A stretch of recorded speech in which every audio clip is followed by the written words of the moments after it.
So you want the big baller diesel truck. And if you're like me, you don't have 70 grand just sitting around to buy one cash. And a $1,200 truck payment just seems absurd. So if you start looking at used ones, I mean, you're going to be looking at 10 years old, 100K, still 40 grand, you know, 200K on them. They're going for 20, 25. I mean, there's a reason. They hold their value. They last forever. You can run a diesel to 500,000 miles without any issues. So, I mean, it really is a good investment because you're always going to get at least close to your money's worth back out of it. Yeah, I bought mine last year, 36K with 90,000 on it, 2011. So it's just hit 12 years old. I mean, this thing's sick, man. It runs like a champ. Rolls cool like crazy. Rides like a dump truck. If you've ever driven, you know, I said in my last video, if you've ever driven like an empty triaxle, it's pretty comparable. You could feel every single bump in the road, every crack, every crevice. You could feel it. It's like super stiff. I imagine if you had an Illuma Duty on, you know, King coilovers or whatever, it may be a little different, but we ain't quite there yet. If you're just like me, kind of just starting out and working with what you got. I mean, I'm just on Fox shocks and a leveling kit. So I think eventually I'm gonna get either try to get some coilovers on the front or get some progressive rate springs that ride a little bit smoother. But like I said, this thing sounds so good. You can hear it whistling.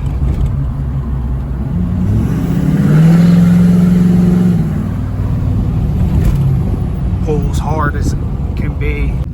Yeah, it pulls super hard. I think, pretty sure these are stock with around 400 horsepower, 800 foot-pound of torque.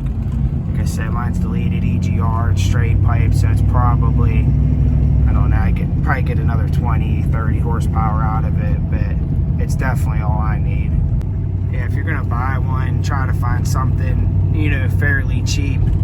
It ain't gonna be perfect, I can promise you that. It's not gonna be a brand new truck. I mean, this one obviously was like some kind of work truck or whatever. It's freaking ragged on. A lot of this stuff don't work. Heated seats don't work. Heated AC don't work.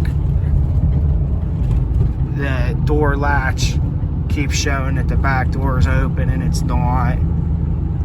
Freaking fog lights don't work, but I mean, we'll get all this stuff fixed. I mean, the seats and stuff are probably just a fuse. I know the fog lights in the front need rewired, so as soon as I get some time, maybe this weekend here, it's getting pretty nice out, I'll get them fixed up.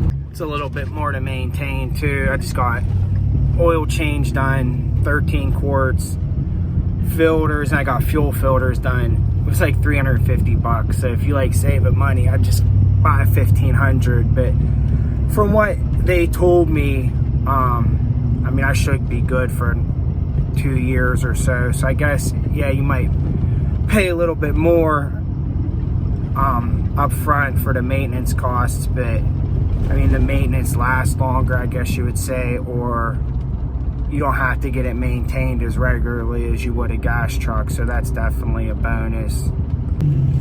Yeah, I'm definitely gonna say that my biggest complaint is gonna be the ride quality.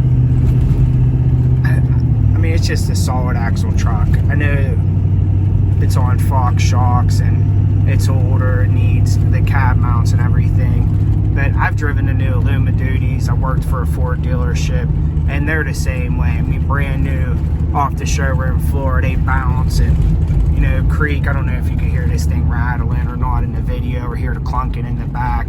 It's like every time I go over a bump, the bed pretty much sounds like it's gonna fall off. But like I said, I think that's just because the cab mounts need redone. They're known to go in these trucks. I showed everyone in the last video I did. They're pretty much rotted out, so I imagine it's just sitting, the cab's just sitting on the frame at this point.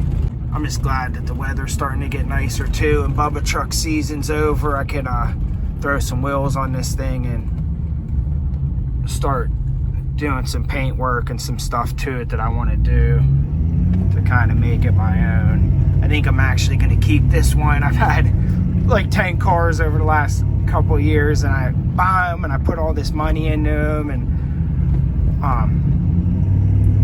either sell them or trade them in, and I never get the money back out of it. I don't know. It's just me. You know, I buy them and I get them to where I want them at, and then it's done. Like, I lose interest, and it's just kind of on to the next. So this one, like I said, I think I'm probably gonna keep this one at least for a while. You know, get it where I want it, and you know, get it riding better, get it looking good, and then we'll see. I wanted to ask you guys too. I know I don't have any center caps, but yeah, this thing has these orange, I guess they're like bags, inside the coil springs on the front. I don't know what is going on or what the purpose of them are. It has the helper bags on the back for towing, which makes sense, but yeah, I don't know what's going on with the front ones there.